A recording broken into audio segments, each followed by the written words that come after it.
मैं Manasvita Sharma JP Sharma online classes में आपका स्वागत करती हूँ। आज हम परमाणु संरचना एटॉमिक स्ट्रक्चर के बारे में पढ़ेंगे। परमाणु संरचना को पढ़ने से पहले हम परमाणु के बारे में जानेंगे। एटम क्या होता है? परमाणु एटम। परमाणु एटम किसको कहा जाता है? ब्रह्मांड का वह सूक्ष्मतम कण जिसे आगे विभाजित नहीं किया जा सके क्या कहलाता है? परमाणु। मतलब परमाणु को हम आगे डिवाइड नहीं कर सकते, परमाणु विभाजित नहीं हो सकता। अब उसके सबसे पहले इसके बारे में किसने बताया था? कणाद ने। कणाद ने क्या कहा था कि परमाणु क्या है? अति सूक्ष्म है और अविभाज्य कण है। अति सूक्ष्म और अविभाज्य कण। अविभाज्य कण। दूसरे नंबर पर डाल्टन। डाल्टन ने भी परमाणु को क्या माना? अति सूक्ष्म और अविभाज्य कण। अब यहाँ पर इंपॉर्टेंट बात क्या आती है? परमाणु सिद्धांत किसने दिया था? एग्जाम में क्वेश्चन किस टाइप से बनेगा कंपटीशन में? परमाणु सिद्धांत किसने दिया? तो आंसर क्या होगा? डाल्टन। परमाणु सिद्धांत दिया।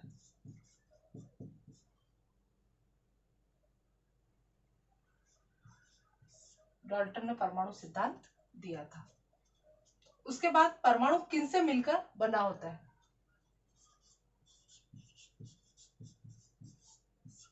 परमाणु के मौलिक कण।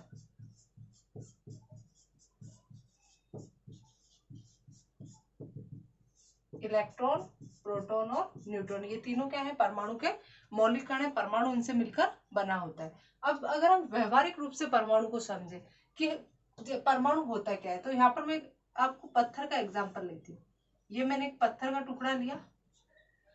ये क्या है? मेरे पास एक कंपाउंड है, पत्थर है, वो बहुत सारे परमाणु जुड़े होंगे, उनसे अणु बना होगा। अणुओं ने मिलकर किसका? एक यौगिक का निर्माण किया होगा, तत्व का निर्माण किया होगा।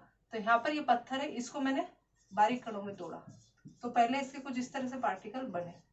अब इनको आगे मैं विभाजित कर सकती हूँ इस तरह से। जब इसको भी मैंने और बारीक करा तो एक कंडीशन आएगी, इस तरह के कण बन जाएंगे। अब ये कण आगे विभाजित नहीं हो सकते। ये कण इस पत्थर के क्या कहलाएंगे? परमाणुीय कण कहलाएंगे। तो यहाँ से हम क्या समझ सकते हैं? सबसे पहले परमाणु, जिसको हम आगे क्या नहीं कर सकते? विभाजित नहीं कर सकते। परमाणु जब दो या दो से अधिक परमाणु आपस में जुड़ेंगे तो क्या बनेगा? अणु। और जब अणु आपस में जुड़ते हैं तो किसका निर्माण करते हैं? यौगिक का निर्माण करते हैं। एटम्स कंबाइन होकर मॉलिक्यूल बनाते हैं, और मॉलिक्यूल क्या बनाता है? कंपाउंड का फॉर्मेशन करता है। जैसे यहाँ पर अपन H2O की बात करते हैं। H2O क्या है? वाटर, जल का एक अणु है। वाटर क्या है? कंपाउंड है, सॉरी। अब H2O का फॉर्मेशन कैसे हुआ है? यहाँ पर अगर मैं H2O का फॉर्मेशन देखती हूँ तो twice H plus half O2, इससे आपका क्या बन गया? H2O बन गया। मतलब यहाँ पर क्या है? दो हाइड्रोजन के परमाणु मिले होंगे इस तरह से,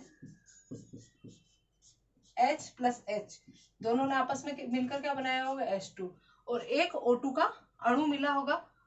तो यहाँ पर क्या बन गया? आपका H2O बन गया बैलेंस इक्वेशन में।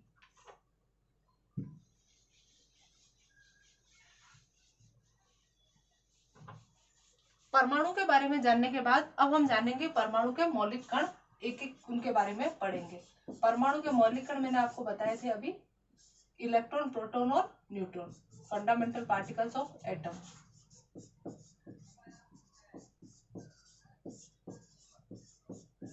पहला है आपका इलेक्ट्रॉन, प्रोटॉन और न्यूट्रॉन। सबसे पहले हम इलेक्ट्रॉन के बारे में पढ़ेंगे। इलेक्ट्रॉन, इलेक्ट्रॉन की खोज किसने की थी? जे थॉमसन ने। खोज जे थॉमसन।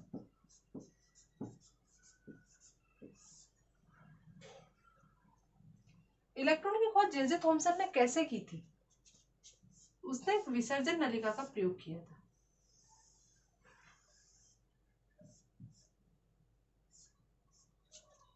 उसने इसके अंदर 2 इलेक्ट्रोड्स लगा दिए थे,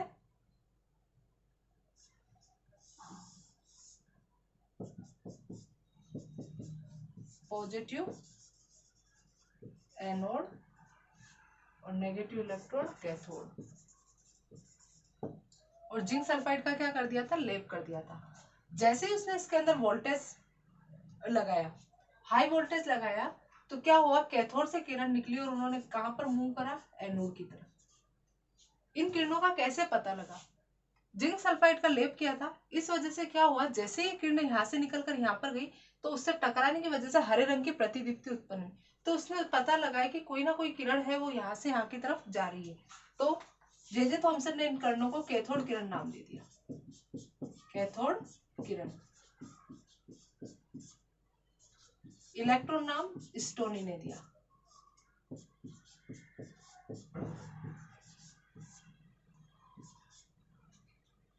अगर आप कंपटीशन एग्जाम्स की प्रिपरेशन कर रहे हैं तो वहां पर इस तरह के क्वेश्चंस बहुत ज्यादा बनते हैं कि इलेक्ट्रॉन की खोज किसने की थी, परमाणु के मूलभूत कण क्या है, ये कई बार एग्जाम्स में एसएससी वगैरह में पूछा जा चुका है। इलेक्ट्रॉन पर आवेश कितना पाया जाता है, इलेक्ट्रॉन की प्रकृति किस तरह की होती है, इस टाइप के क्वेश्चन बहुत बनते हैं। इलेक्ट्रॉन नाम स्टोनी ने दिया था। इलेक्ट्रॉन पर आवेश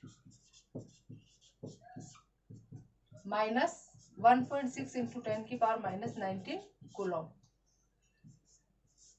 अब यहाँ पर आगे मैंने क्या साइन लगाया, माइनस का साइन लगाया। इसका मतलब जो इलेक्ट्रॉन होता है उसकी प्रकृति क्या होती है, ऋणात्मक होती है। इलेक्ट्रॉन की प्रकृति ऋणात्मक होती है।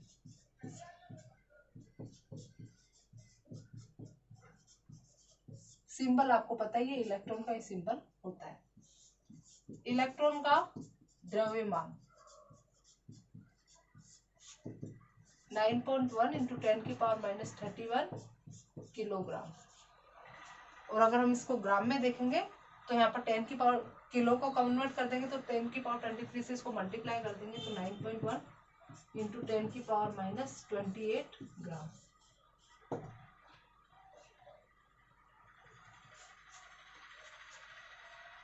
इलेक्ट्रॉन के बारे में यहाँ पर हमने कंप्लीटली डिस्कस किया।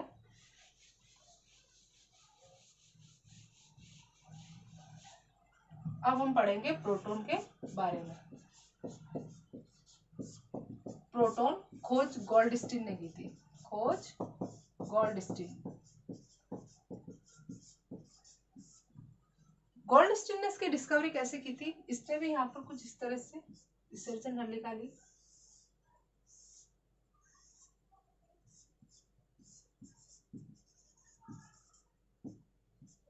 ये पॉजिटिवली चार्ज इलेक्ट्रोड है एनोड, और यहाँ पर इसने जो कैथोड था वो परफोरेटेड था, छिद्रित कैथोड था।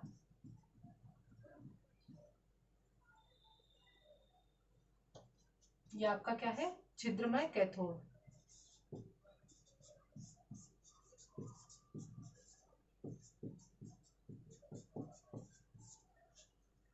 यहाँ पर जैसे उसने इलेक्ट्रिसिटी इसके अंदर पास की, इलेक्ट्रिसिटी पास करी, तो यहाँ पर गोल्डस्टीन ने क्या देखा कि कुछ किरणें थी जो यहाँ पर पॉजिटिव से निकलकर कहाँ पर जा रही थी, नेगेटिव कैथोड की तरफ इस तरह से मूव कर रही थी।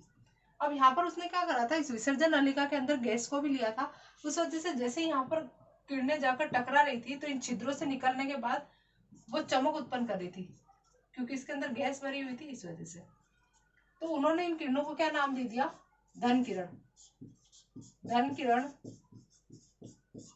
एनोड किरण, गोल्डस्टीन किरण।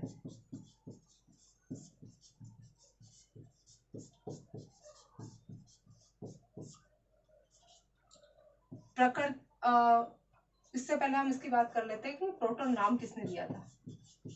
प्रोटॉन नाम रदरफोर्ड ने दिया था, हाइड्रोजन नाभिक के लिए।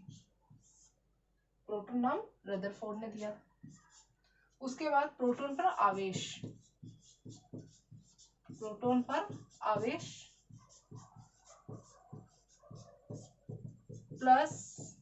+1.6 इंटू 10⁻⁻19 कूलम।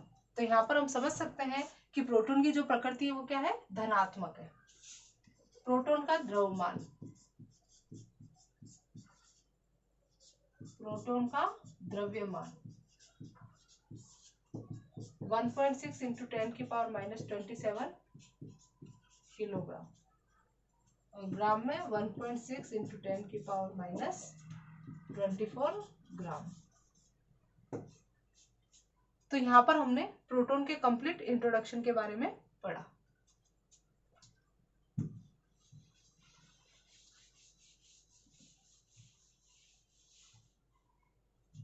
अब हम थर्ड फंडामेंटल पार्टिकल न्यूट्रॉन का डिस्कस करेंगे।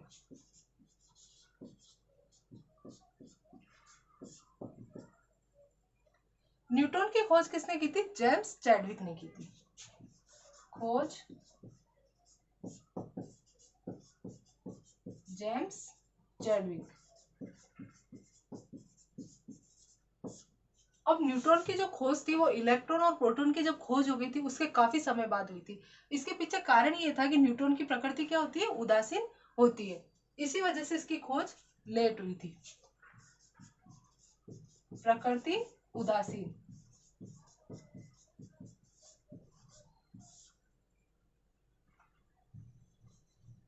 न्यूट्रल नेचर होता है इसका। आवेश इस पर क्या पाया जाएगा? शून्य।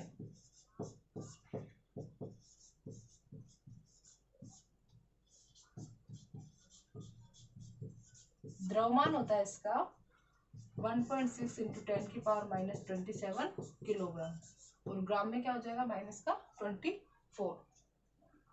यहाँ पर न्यूट्रॉन की जो डिस्कवरी थी वो परमाणु क्रमांक की डिस्कवरी हो गई थी, उसके बाद हुई थी। अब खोज इसकी कैसे हुई थी? इसकी खोज कैसे हुई थी?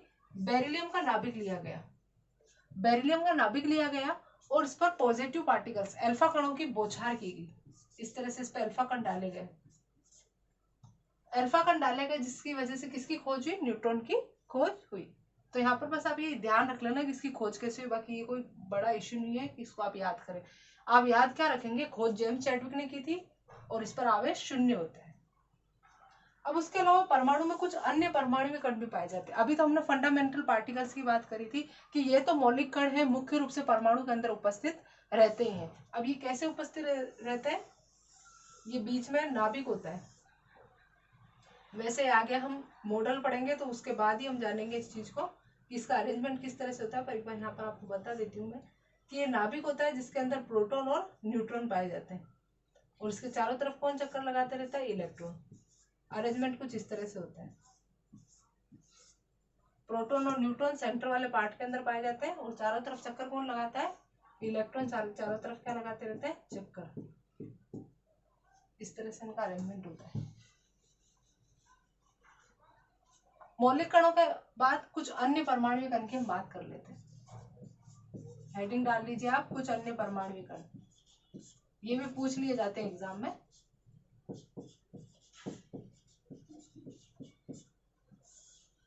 सबसे पहले हम बात करते हैं पॉजिट्रॉन की।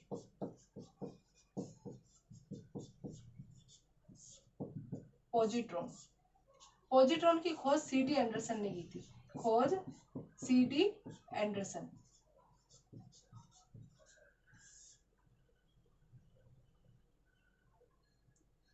पॉजिट्रॉन क्या होता है? इलेक्ट्रॉन का प्रतिकण होता है। इलेक्ट्रॉन का प्रतिकण, एंटी पार्टिकल ऑफ इलेक्ट्रॉन। मतलब इसकी जो प्रॉपर्टीज होंगी वो इलेक्ट्रॉन के सिमिलर होंगी, पर इस पर जो चार्ज होगा वो क्या होगा? पॉजिटिव होगा। प्रकृति क्या हो जाएगी इसकी? धनात्मक। इलेक्ट्रॉन पर चार्ज क्या था? नेगेटिव था, और इसकी प्रकृति क्या है? धनात्मक है, क्योंकि उसका क्या है? प्रतिकण। सेकंड हम बात करते हैं एंटी प्रोटॉन। एंटी प्रोटॉन, यहाँ पर नाम से ही पता लग रहा है कि प्रोटॉन का क्या है? प्रतिकण है, तो इसकी प्रकृति क्या हो जाएगी? प्रोटॉन की तो धनात्मक थी, इसकी क्या हो जाएगी? ऋणात्मक।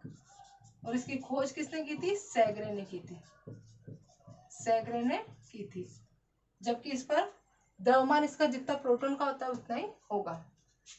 तीसरा हम बात कर लेते हैं मेसोन पार्टिकल्स का, भी आपने नाम सुना होगा। मेसोन। मेसोन पार्टिकल्स पर जो आवेश होता है वो धन भी हो सकता है, ऋण भी हो सकता है, और शून्य भी हो सकता है। और इनका जो मास होता है वो इलेक्ट्रॉन का क्या होता है? 200 गुना। इलेक्ट्रॉन का द्रव्यमान जो होता है वो इलेक्ट्रॉन का 200 गुना। तो यहाँ पर आप इन जो अन्य परमाणु कण हैं इन्हें भी याद रखें, क्योंकि कभी कभी इनमें से भी क्वेश्चन पूछ लिया जाता है कि पॉजिट्रॉन की प्रकृति क्या होती है, इसी तरह से क्वेश्चन बन जाएगा। तो प्रकृति क्या होती है पॉजिट्रॉन की? धनात्मक। एंटी प्रोटॉन की प्रकृति हो जाती है ऋणात्मक। और मेसोन पर चार्ज धन, ऋण या शून्य कोई सा भी आवेश उपस्थित हो सकता है। और इसका द्रव्यमान इंपॉर्टेंट है, इलेक्ट्रॉन का क्या हो जाता है 200 गुना। आज के लिए बस इतना ही। अगली क्लास में हम एटॉमिक मॉडल्स को डिस्कस करेंगे। आपको कोई भी डाउट हो तो आप नीचे कमेंट सेक्शन में हमें कमेंट करके बता सकते हैं, वहां आपके सभी डाउट्स क्लियर कर दिए जाएंगे। आपको मेरे द्वारा पढ़ाया गया अच्छा लगा हो तो इस वीडियो को लाइक करें, अपने दोस्तों के बीच ज़्यादा से ज़्यादा शेयर करें और इस चैनल को सब्सक्राइब करें। सब्सक्राइब बटन के पास आपको बेल आइकन दिखेगा, जिसे आप जरूर प्रेस करें, जिससे आपको आने वाली नई वीडियोस की नोटिफिकेशन मिलती रहेगी।